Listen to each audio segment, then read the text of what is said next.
What is up, my friends? We are back with another episode of the Anfield Agenda. I'm just going to call it the Angry Cast now. I'm not even going to call it a podcast anymore. It's just straight into rage.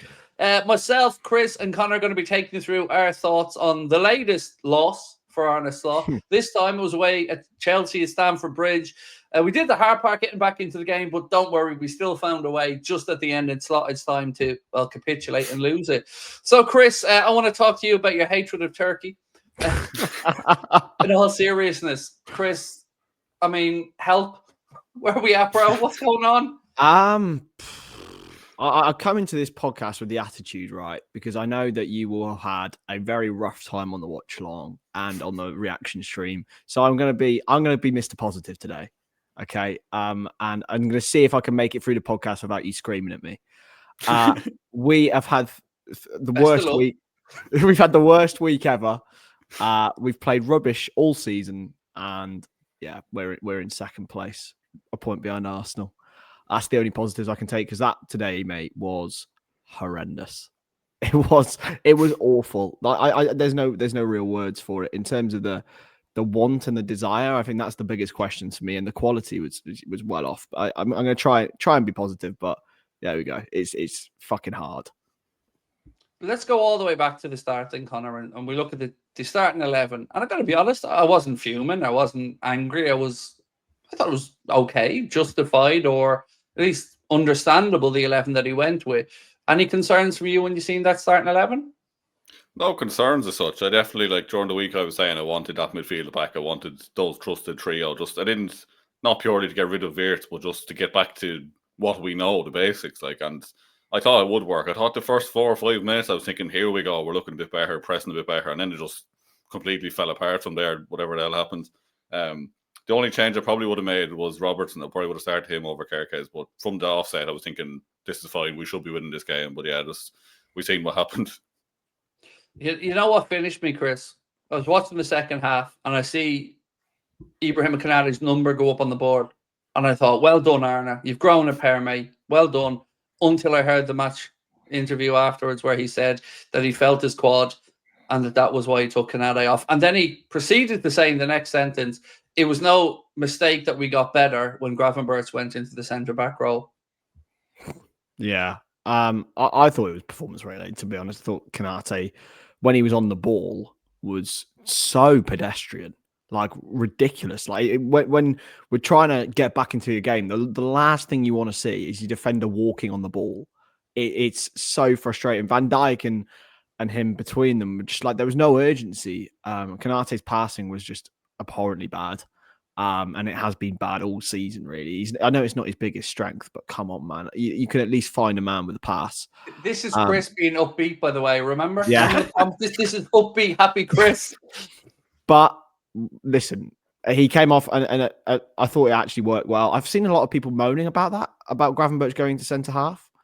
Like, I actually think it was probably right. We needed a progressive ball player in there. And it did, like, our build-up got better from that. But yeah, Ibu's got serious issues at the moment, and he can count himself lucky Mark Gay didn't come in, because otherwise he would not be playing football. So for me, Conor, I didn't really have any gripes with Gravenberch going to centre back, because I kind of understood what he wanted to do, then get players into midfield, move the ball quicker through the lines. But he doesn't seem to trust either of his right backs. And I keep coming back to this, Conor. We gave Conor Bradley a contract extension at the end of last season, which was reward for a progression through the team. But also we were told that he was going to be given a chance to fight for his place. The manager then went out, and you have to assume it's his signing, brought in a £30 million right back, who once again today didn't get a sniff on the pitch. And what we're maybe slightly gaining in putting Szoboszlai back towards right back, we are definitely losing in inventiveness in the final third. Make all of that make sense, please. Go. Right, one sec. I'll get the hat of positivity on here for this one. Come on. Going full on Taif Mayev TV here. It's tactical genius is what it is. No, I can't even do that. Throw that away. Last game, like you said, we sign a right back. He plays him right wing. He puts our best midfielder at right back. We finished this game with a back line of Robertson, Van Dijk, Szoboszlai and Gravenberch. Like, we're trying to batten down the hatches and go with simple, basic football to get back to what we know.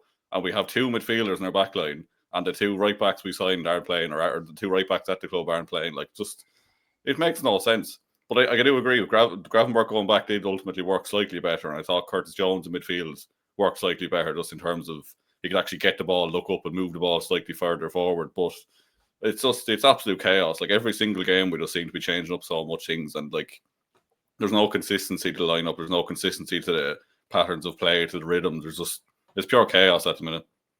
I think I might have found a tiny little bit of positivity at the very back of my brain, Chris. You ready? Go on. I thought Georgie did all right. Yeah. The players need to work out he's left-footed, by the way. That really wound me up. Yeah, I was thinking that too. Canate and Van Dijk, like, were passing to his right foot the whole time. Like, obviously, he's not known for his distribution, but yeah, he's more of a sort of Courtois type goalkeeper. And I thought he did well. Yeah, a couple of really nice saves. Nothing he could do about either goal. Like, he actually got a touch on that Caicedo one. And I usually run by a sort of old-fashioned, my dad always said, if a keeper gets a touch on it, that means he can save it. But that was your dad's right. And what he could have done is gone with his right arm. Do you reckon? I don't like keepers bringing their arm across the body because it shortens the reach. But he ain't saving that.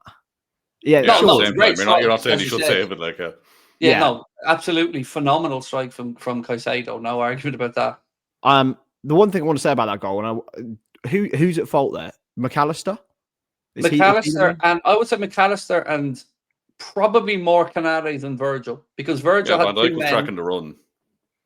Yeah, Virgil had 2 men behind him as well that he was trying to make sure that there was no easy pass through to. But it comes back to the same thing, I guess, Connor, doesn't it? Nobody going out to close down the shooter.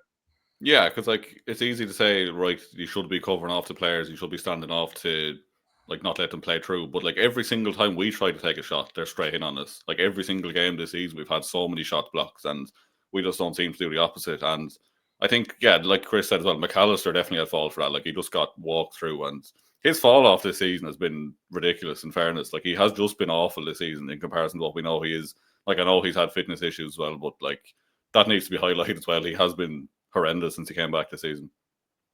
The biggest struggle for me, Chris, is trying to figure out, and I'm sure it's probably for Arnott as well, how to stem the tide, how to change it, because whatever has happened, and you know, I like to think, despite my angry outburst, that I'm kind of level-headed in my longer term, bigger picture thinking. And I keep hearing the same thing about Diogo, that Diogo's hurting them. And of course it is. Of course it is.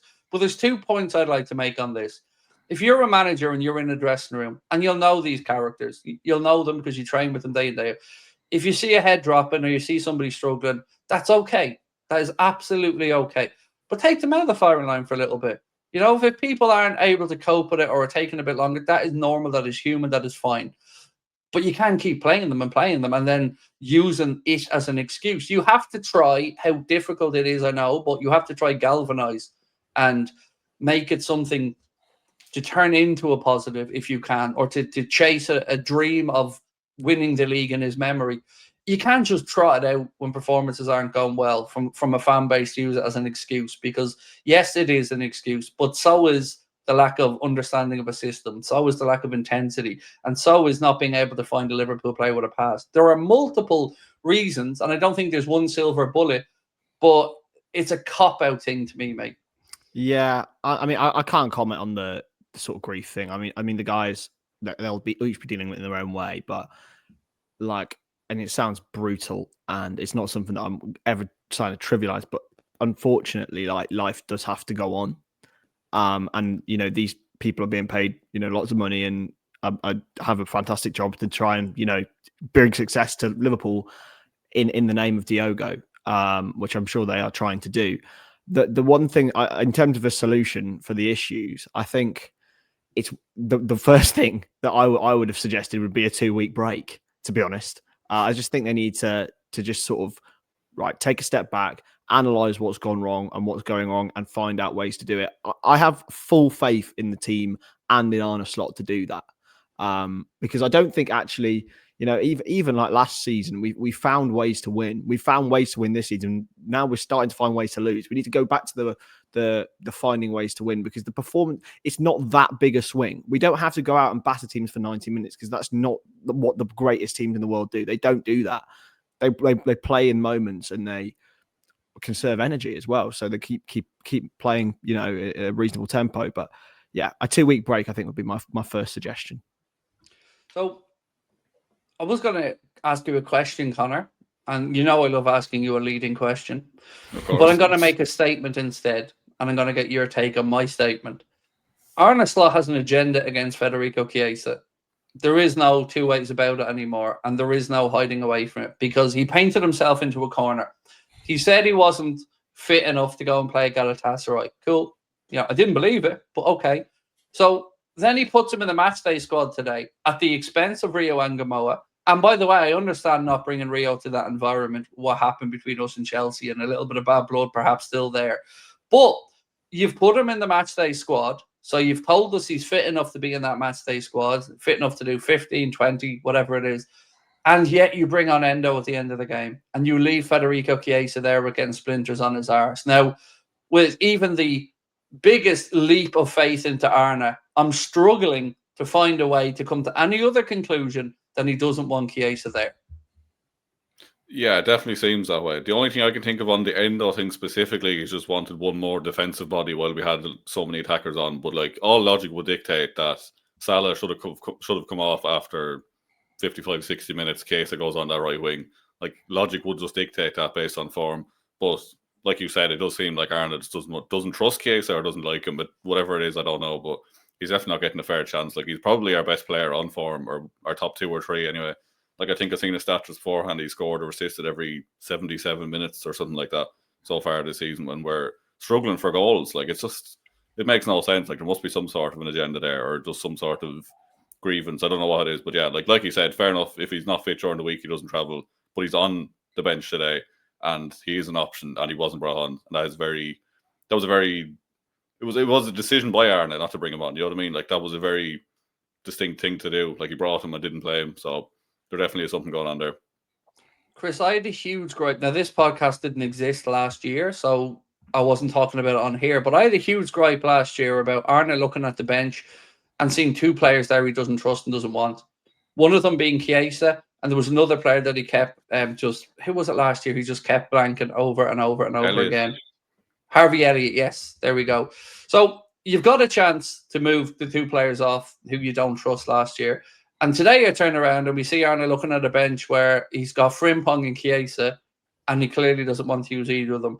So having somehow gone out into the market, spent nearly £500 million, brought in super talent, we still have a manager that looks to the bench for solutions and for whatever reason doesn't think that the players are the solutions. That to me is a problem. Yeah, I obviously we don't know the full story, but the whole Chiesa thing is baffling, isn't it? Like, totally baffling. Like, the guy scored an equaliser, you know, literally the other day when being thrown on. He scored the winner against Bournemouth. Like, he's come on and made an impact in so many different games. I don't know how you can't trust someone like that, because he's literally got double assist, Southampton. Double assist. Got a proven track record of coming on and changing games. I think that should be the basis. Trust should be based in fact. And that's what he's done. I just don't understand. Every time he's gone on the pitch for Liverpool, barring that terrible Plymouth game, he has done stuff. He has created. He has taken players on. He's scored. He's assisted. It is baffling. It totally winds me up. I just don't know what's gone on. Whether he wasn't slot signing, whether he was someone who he didn't really want to bring through the door. I don't know whether he's doing it to prove a point to people. That's the one thing that really gets me irritated, because surely you pick a player who has done stuff for you before and continue to trust him. I just don't get it. Well, Conor, if we had a chance to get rid of him in the summer, right? Because do you remember when we went to Hong Kong and Japan? There was Romano saying that Chiesa was left at home to try to find a club. And then James Pearce came out with a company line of he had a little niggle, so we didn't go on the pre-season tour, even though there was 2 or 3 lads on the pre-season tour that had niggles, but we'll ignore that double standard for a second. Then we get into the season and you're thinking, okay, fair enough if he doesn't want Chiesa to start, but give him his chances. Oh, great. He's giving him his chances off the bench. Absolutely brilliant. The man's rewarding it. Every fan base, everyone in the fan base starts saying, Chiesa's got to start playing now. Chiesa's got to start playing now. And yet again, no joy. It's going to be one of the things that I think may cost him a lot of support in the fan base, because right now, if you're talking about manager versus player, everybody's on Chiesa's side of this debate that I speak to. Every single one of them. Arne Slot doesn't have the Jurgen Klopp love in the bank from the fan base enough to be making such a decision in a detrimental time in our performances as well. And I think this pig-headedness, stubbornness, whatever it is going to bite him in the backside. Especially with Chiesa specifically, yeah, he does seem to have like this big, I don't want to say cult following, but like he is just a fan favourite. Like even last season when he wasn't playing, everyone still loved him because he's such a good character and he's a good player when he was come on. And like you said, like it's going to be at the detriment of him if he doesn't do it, because like you said, people will side with the player in this argument, or even like Chris said, like he has a proven track record of coming on and changing the game. So even if you don't want to start him, at the minimum you have to be bringing him on for 20 or 30 minutes in a game like today. It's just like you said, there has to be some sort of an agenda or just a distrust, but it is just completely baffling. And I agree that this could be a big thing against Slot if it doesn't go right in the next few weeks. One little positive and maybe a small little apology I have to make is I never credited Isak with that intentional assist at first, Chris. I thought it was a miscontrol that he was trying to bring the ball down. But when I seen the slow motion replay, no, that was a deft little touch into the path of Cody Gakpo, and I liked it. I love that. He's very little to work from today, but when he did get a few bits, you could see the class. Yeah, 100%. And some of the runs he was making, like if you look at, people just weren't finding him today. And he was like, creating himself opportunities. He was pressing hard. Like for someone who hasn't had a pre-season, he looks fit. Like a lot more fit than I thought he would do. I think the international breaks come at a good time. He can go over Sweden, have, again, hours, 70 minutes, but really impressive. And that touch, I mean, Gary Neville was sort of saying, he doesn't think he meant it, but I thought he did. I don't know. I don't know about you boys, but originally I thought, if he didn't mean it, what was he trying to do then? Well, exactly. Exactly. It was unbelievable. And that's where Gakpo is really good, because he gets himself in really good positions. The rest of it today from Gakpo, by the way, was pretty shocking, but he got himself in a good position. It was a good goal, but yeah, Isak deserves a lot of credit for that. So I don't say this very often, Connor, but I'm going to ask you a flat out question. Was Mohamed Salah selfish today, and could he have done things for the team that may have unlocked more chances? There was definitely one or two times off the top of my head, yeah, he took a shot that just completely skied it when there was the better pass on.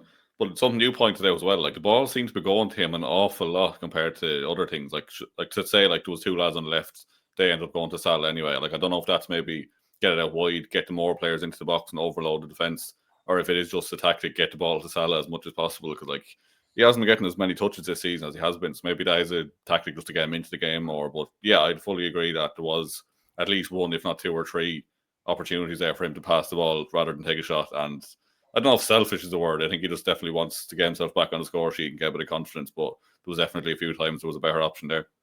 What got me today about it, Chris, was we had a couple of transitions where we had a midfielder carrying the ball, and we had, let's even say, one player left, one player right. If you move the ball into the wide channel, the first thing you have to do is look across the line and see if Isak or anybody's making a run across the post. If you have a left-footed player playing on the right-footed side, he either has to use the outside of his boot to hit that ball early, or he's going to check back in, and then the whole thing breaks down. And what we more often have seen is Salah checking back in. And if he takes it on and scores, genius. But he isn't, and he hasn't. And today, I thought we were taking too much out of the ball. And there was one time I paused it. I paused my own TV just to look at something to make sure I wasn't imagining it. There was a straightforward pass across the Isak on. Straight there, tap in, goal. And Salah cuts back in, runs across the edge of the 18-yard box and drills it high and wide. This is why sometimes I lose my mind with inverted wingers, because there's a lot to be said as well about getting the ball to the byline and playing it across the front of goal, or using your weaker foot and initially playing that ball right across. We have some mad love of wanting teams to be able to reset and get as many players back behind the ball so we can cry about a low block. It does my head in, Chris. Does my head in. At the moment, that's our biggest struggle, isn't it? Because we're struggling to break teams down who are sitting deep, and that's a big part of it. Because when you've got players like Ekitike and Isak running through the middle, we never really had these sort of players before in the last sort of 7-8 years. That then, the space that Mo maybe would have had in behind is no longer there. I think he has to adapt his game, because I don't think he was selfish today. I just think he was shit. Like there was like, I think it might be the worst performance he's ever had in a Liverpool shirt today. Like everything he did turned to shit. And he still got the full 90. But I understand that. I do understand it, because he can play like that and then out of nothing can produce something. I understand why you keep a player like Mo Salah on, but meritocratically, it makes little sense to do so. It feels to me as if the faith that he's placed in Salah, which is obviously based in a lot of fact as well, this season is not paying off. And I don't know why that is. I think that's fair. I would also argue as well that if you've got a sample size of 80 minutes where it hasn't worked for the guy that can make it work, and you've got Chiesa on the bench who now has a proven track record of coming in late and making a difference, it's probably worth rolling that dice to give him an opportunity. So a question that keeps coming up in our chat that I guess we should have a chat about is, if it isn't clicking, and it isn't, what's the problem? And what are we trying to do that is so different from last year? Is it teams with a low block? Well, not today. Chelsea didn't play with a low block. That was a very open game, end to end. So today, the low block can't be the excuse. So do you know what it is that Arne Slot's trying to do, Connor, to gel this team together? Because we understand new players take time to settle. That's fair enough. But I don't understand what we're trying to do or what I'm looking at. I don't get what the plan is. No, and like I'm definitely not enough of a tactician to understand like what his little tweaks needs to be made. But like we're saying a few times on this channel, like if you go out there and you have 2 or 3 players having an off day, fair enough. But like you can't consistently have 10 or 11 bad performances on the pitch every week and not think there's something wrong with whatever the instructions are. Like these players are not that bad. Like it is definitely something they're being told to do, or a system they're not quite yet used to on the training ground. Like they're not really knowing what, like we get the ball past the halfway line and then we just seem to just turn back, pass back to the goalkeeper, not knowing how to progress further forward. And it is just a mess at the minute. I don't even know what to say about it. It is just a mess, but it definitely is something up with the system. Like it's not individual. There's individual errors as well, of course, but it's not like everyone's just playing bad. It is just the system's wrong. Something needs to change quickly.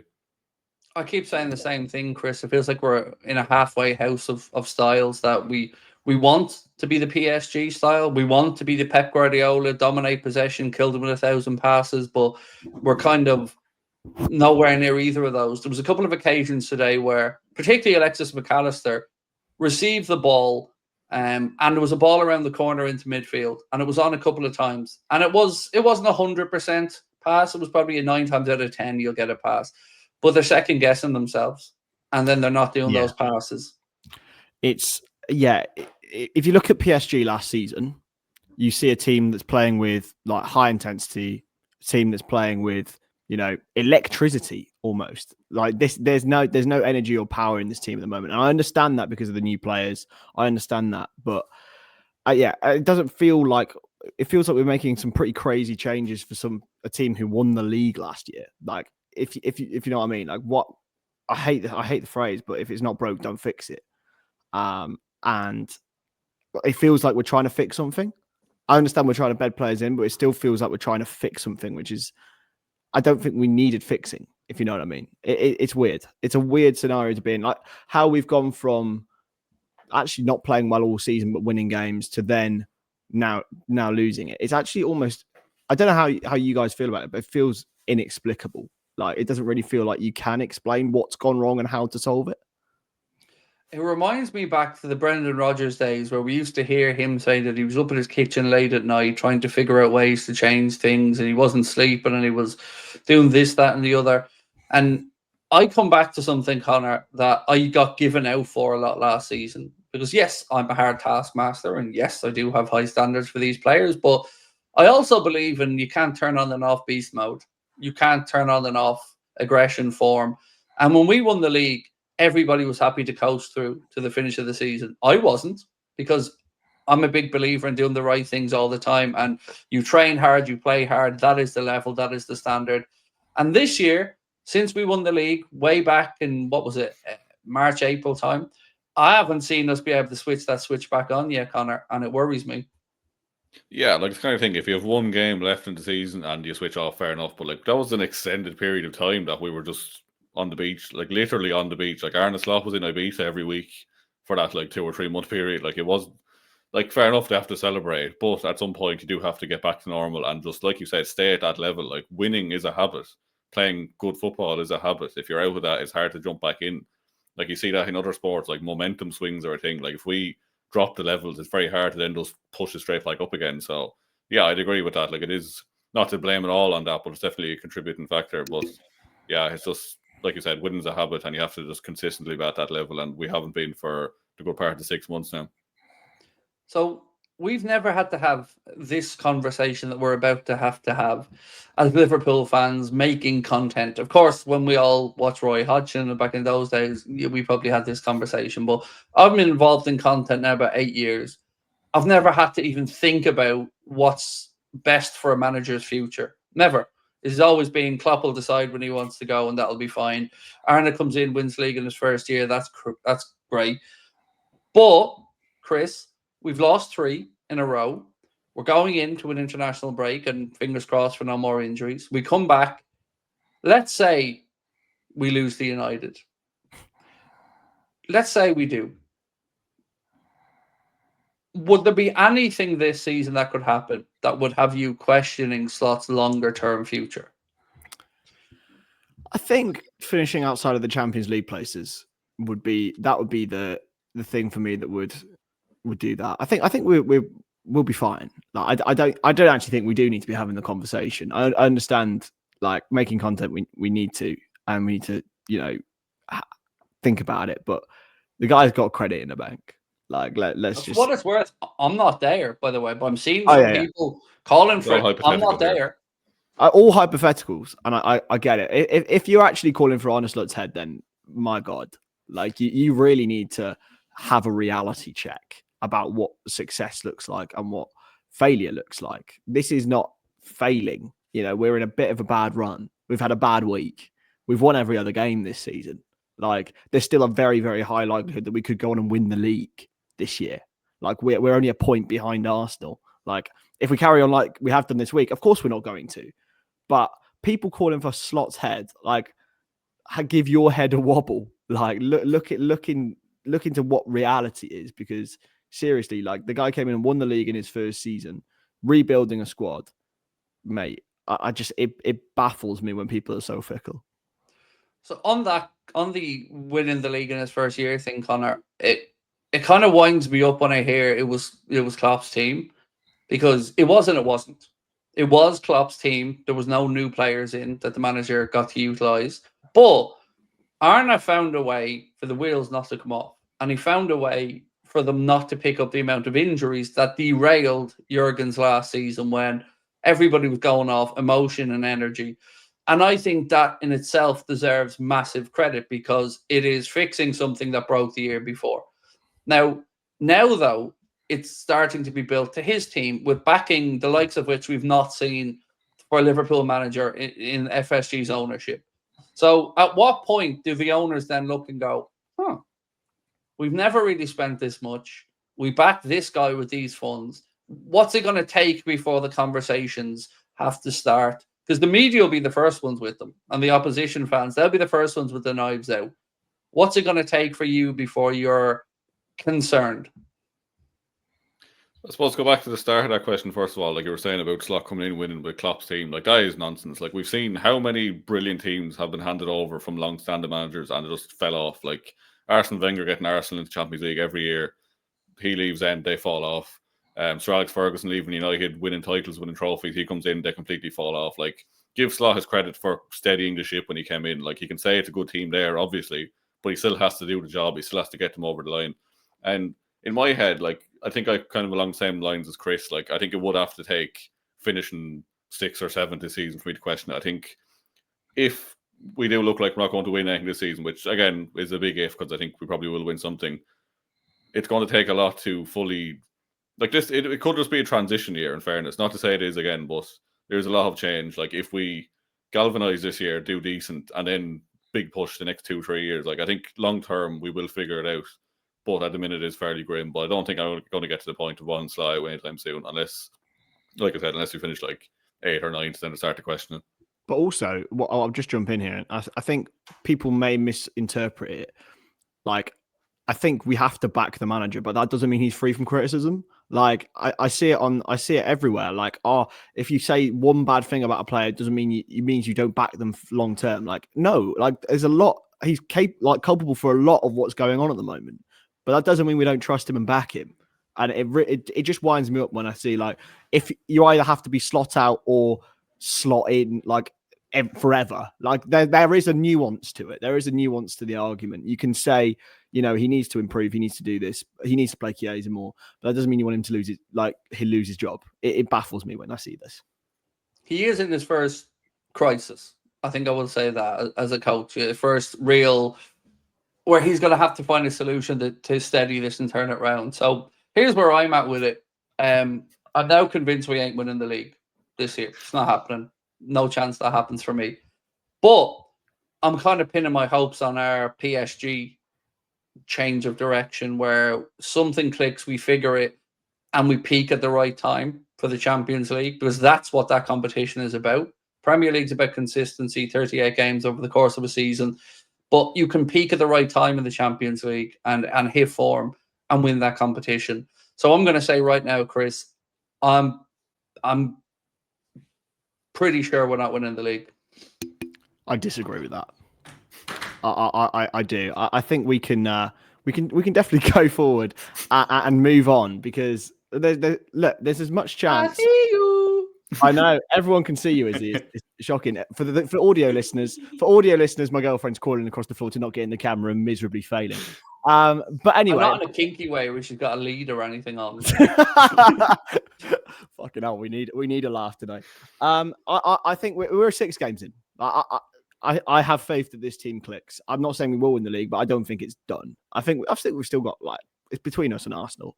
To be honest, I said at the start of the season, Arsenal are favourites, but it is what it is. We can. I reckon. Right, Mo, calm down. They are. They are the favourites. I'm convinced, but yeah, we've still got a chance. We've got a really good chance. We're still only a point behind them. I think Arsenal are 1 point clear now. If they do not win the league from this position, it is the biggest bottle job. It's such a bottle job. That's how it works. Francis Club Liverpool. Come on. As Lee would say, what phases are in now? Yeah.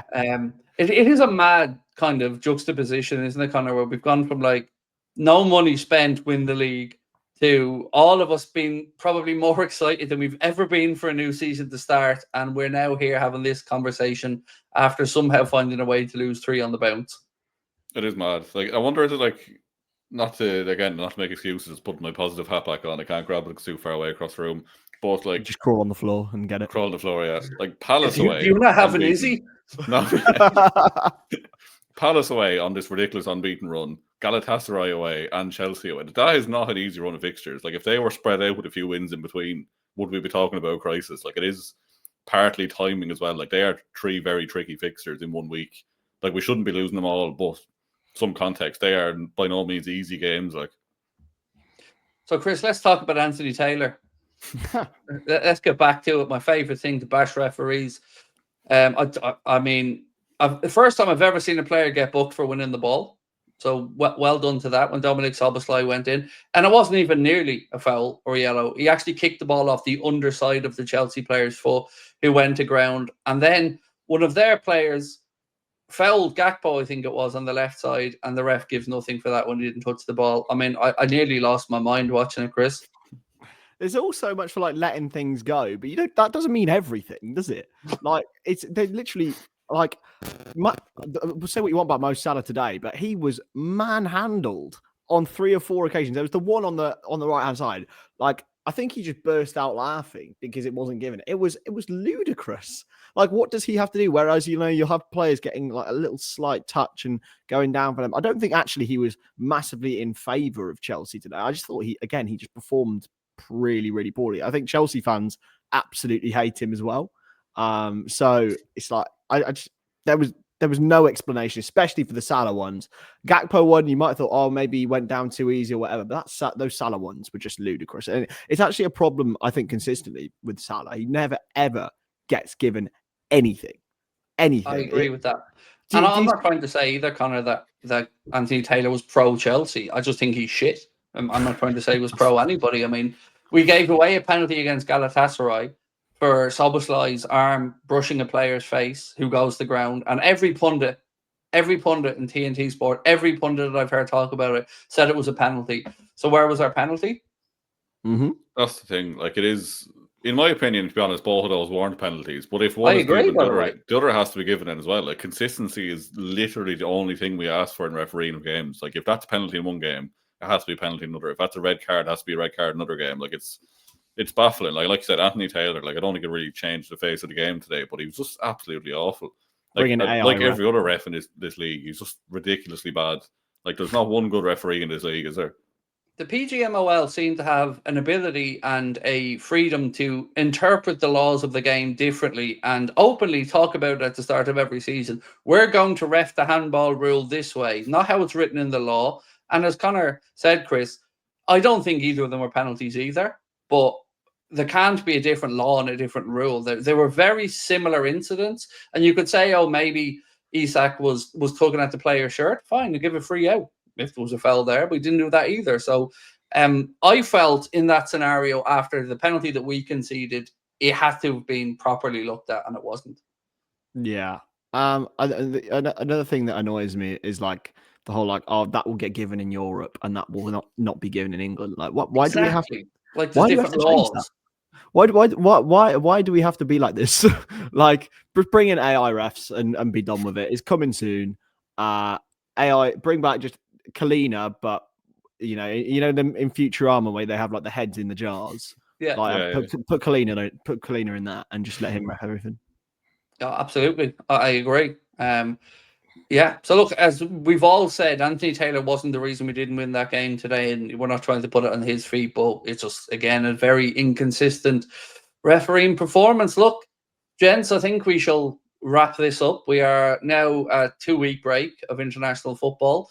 And nice to come back, Chris, to a handy game after it, though. And a nice home game against Manchester United, who have problems of their own. So they won today, but we can maybe get their manager fired if we win. No greater motivation coming back from an international break and a 3-game losing streak than them lot at home. It's the perfect fixture. I genuinely think it's the perfect fixture for us. Like, if we were Brentford away at 12:30, that I'd be dreading that a lot more than what I'm dreading the United game. I know form goes out the window, and I hope it does because we're in a terrible run. But like, we are so much better than them even now. Like, even in the state we're in at the moment, we should beat them 10 times out of 10. So there's no great motivation. Get back on the train and let's batter them. Brian might have to tie me to the stadium chair, Connor, because I feel like I'm going to be thrown out of Anfield if I see a performance like that today, and the performances you've had against Manchester United. Because of all the games, if you can't get yourself up for Everton or Manchester United, you might as well throw your hat at it. So probably the best game for Slot to have after the international break. Yeah, like I said, if you can't get up for that game, there's just no hope. Like, that is the fixture to come back to. Like Chris said, like, that is just the perfect one. Like I said, if it was a dreary 12:30 boring away game, it's going to be such a low energy. Like, that is going to be ridiculous. Like I can't wait for that game now. Like, I can't wait because I don't really want to see us play football because it makes me sad. But outside of that, yeah, I think that's going to be a great game. And like you said, if we end up losing that one, I'd be very interested to see you on stage afterwards. That's going to be absolutely crazy. Oh yeah, I forgot about that. I forgot I actually had my last show that night as well. So yeah, I'm going to be off now, ladies and gents, for the next couple of weeks away with the family. There could be a divorce at the end of it with the humour I'm going into this international break. It's just not the right time for a family holiday. But, that's what it is. So if you see an angry bald man walking around Turkey somewhere, usually I say come up and say hi, but probably not. Probably not. There'll be a lot of bald men in Turkey. Well, let's just see an angry man who used to be bald with a beautiful head of hair and beautiful teeth and maybe go up and say hello to him. But either way, the guys, I think, are going to try to get an episode in when I'm away, but it wasn't a great result today. But I appreciate Conor and Chris taking the time to come on and have a chat with us. I appreciate you guys at home for watching and listening. Do let us know your thoughts if you're watching this on YouTube in the comment section, what you think is going wrong, how Arne can fix it, and let us know what it would take before you would question a Liverpool manager's future, because we're all not there yet, but we are concerned about what we're seeing. So we'll talk to you soon. Much love. Take care. Bye-bye.